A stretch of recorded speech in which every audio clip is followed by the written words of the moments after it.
مسلمانوں تمہیں صلاۃ والسلام پڑھنا ہے، اس ایک مبارک حکم کو بیان کرنے کے لیے اللہ رب العزت نے 7 طریقے سے مسلمانوں کو تنبیہ کی ہے، مسلمانوں کو متوجہ کیا ہے، مسلمانوں پہ تاکید بیان کی ہے درود السلام پڑھنے کی۔ وہ کیسے؟ آئیں اس آیت کو دیکھتے ہیں۔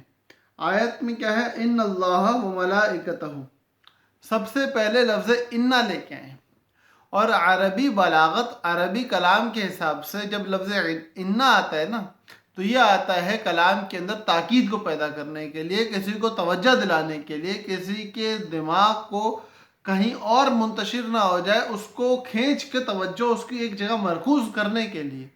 زید قائم، یہ عربی کا ایک جملہ ہے جس کے اندر کہا جا رہا ہے کہ زید کھڑا ہے، لیکن اگر کوئی بندہ یہ سوچ رہا ہو کہ یار زید کھڑا ہے یا نہیں کھڑا ہے، پتہ نہیں کیا ہو رہا ہے کیا نہیں ہو رہا ہے، تو اس کے دماغ کو اس بات کی طرف کھینچ کے لانے کے لیے کہ نہیں نہیں زید کھڑا ہے، اس کو یہ بتانے کے لیے کہا جاتا ہے ان زیدن قائم۔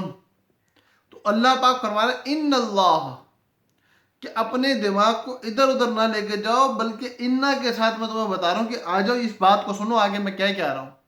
آگے فرماتے ہیں ان اللہ و ملائکتہ، کہ ایک ایسا کام بتانے لگا ہوں، ذہن ادھر لے کے آؤ، ایک ایسا کام بتانے لگا ہوں جو اللہ فرماتے ہیں، جو کام اللہ کے فرشتے کرتے ہیں۔ ایک ایسا کام بتانے لگا ہوں، اپنے ذہنوں کو اس طرف لے آؤ جو اللہ کرتے ہیں، اللہ کے فرشتے کرتے ہیں۔ کوئی معمولی کام نہیں ہے، جب ایک کام اللہ فرما رہے ہیں تو وہ کام کتنا بڑا ہوگا۔ اللہ کی مبارک بنائی ہوئی مخلوق فرما رہی تو کتنا مبارک، کتنا بڑا کام ہوگا۔ تم لوگ ادھر ادھر نہ ہو۔ 3 تاکیدات آ چکی ہیں۔ سب سے پہلے انا، تاکید کے لیے ہے، پھر اللہ کا ایک کام کرنا تاکید کے لیے ہے، پھر ملائکہ کا ایک کام کرنا تاکید کے لیے ہے۔ ان اللہ و ملائکتہ یصلون علی النبی، یا اللہ وہ کام کیا ہے بتاؤ جلدی، ہم آ گئے ہیں، سننے لگے ہیں، کیا کام ہے، کیسا کام ہے؟ فرماتے ہیں کہ اللہ اور اس کے فرشتے درود اپنے حبیب پہ بھیجتے ہیں۔ اب وہ بھیجنے کا طریقہ الگ ہے، اللہ کے لیے درود کا معنی کیا ہے، ملائکہ کے لیے درود کا معنی کیا ہے، ہم اس بحث میں نہیں جا رہے۔ ہم جو بات کر رہے ہیں وہ سیدھی اور سادی بات کیا ہے کہ اللہ ایک کام کرتے ہیں، فرشتے ایک کام کرتے ہیں، ایک صیغے کے ساتھ بتایا گیا وہ کام کیا ہے۔ تو اب خود سوچیں کہ اس کام کی اہمیت کتنی ہوگی، وہ کام بڑا کتنا ہوگا، یا اللہ بتاؤ تو وہ کام کیا ہے۔ ہمارا شوق، ہمارا دل اس کام کی طرف متوجہ ہوئے چلے جا رہا ہے، تو فرماتے ہیں وہ درود بھیجتے ہیں اپنے نبی پہ، وہ درود بھیجتے اپنے نبی پہ۔ پھر فرمایا کیا؟ یا ایہا الذین آمنوا، یہ یا ایہا الذین آمنوا ہے نا، یہ کہلاتی ہے ندا۔ اور یہ جو ندا ہوتی ہے نا، ندا، یہ جو ندا ہوتی ہے، پکارنا، کسی کو بلانا، کسی کو توجہ دلانا کہ او بھائی ادھر آ جاؤ، بات ضروری ہے، یہ تنبیہ کے لیے ہوتی ہے، یہ ہوتی ہے تاکید کے لیے۔ تو کون سی تاکید آئی ہے ہمارے پاس؟ چوتھی، پہلی انا، دوسری صلاۃ اللہ، تیسری صلاۃ الملائکہ، چوتھی کہ بھائی دیکھو بات سنو، تم ہماری بات سنو، ایک ایسا کام بتانے لگا ہوں جو اللہ اور اس کے فرشتے کرتے ہیں، اور وہ کام اللہ اور اس کے فرشتوں کے کرنے کے ساتھ تمہارا بھی ہے۔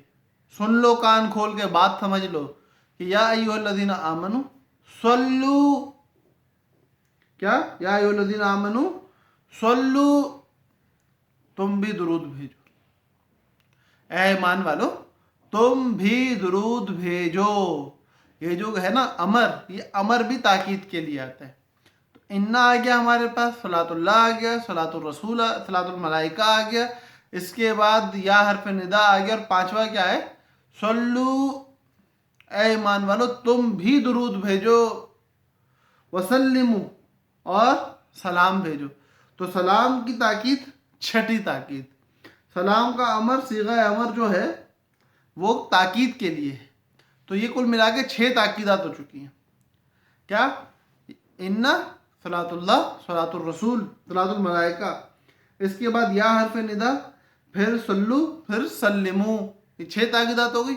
لیکن یہ یاد رکھو کہ جب یہ بات ہو رہی تھی تو شروع میں کہا ان اللہ و ملائکتہ یصلون علی النبی یا ایھا الذین آمنوا صلوا علیہ، تو یہاں تک لگا کہ بات مکمل ہو چکی ہے، صلاۃ کی بات ہوئی، آگے بھی صلاۃ کی بات ہو گئی ہے، سلام پہ صرف ایک تاکید سمجھ میں آ رہی تھی، لیکن اس سلام کی اس ایک تاکید کو پیچھے کی ساری تاکیدات سے جوڑنے کے لیے آخر میں تسلیمہ کا لفظ لے کے ہے۔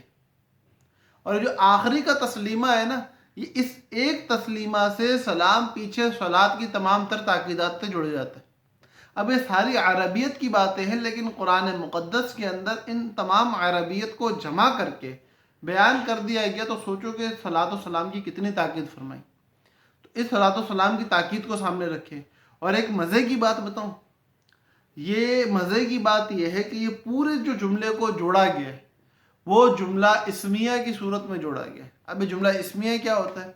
تو عربی کلام کے اندر جب کچھ کلمات مل کے سینٹنس فارم کرتے ہیں، تو سینٹنس فارمیشن کے اندر عربی میں بہت ساری قسمیں بن جاتی ہیں جملوں کی۔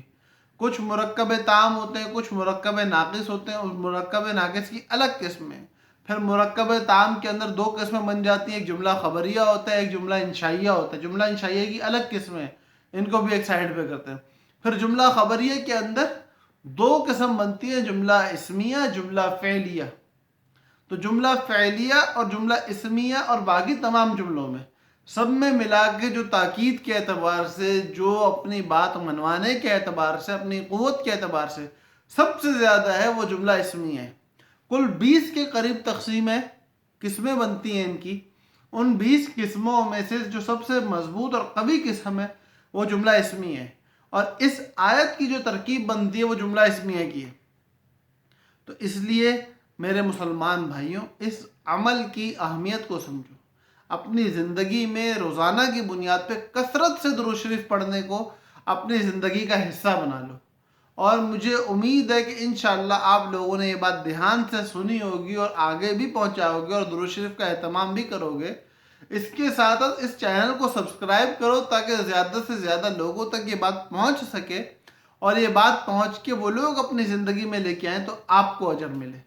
اللہ پاک ہم لوگوں کو دین اور دنیا کی تمام تر خیریں نصیب فرمائے، اپنے حبیب صلی اللہ علیہ وسلم کا سچا عاشق بنائے، اور ایمان پر حیات اور ایمان پر موت نصیب فرمائے۔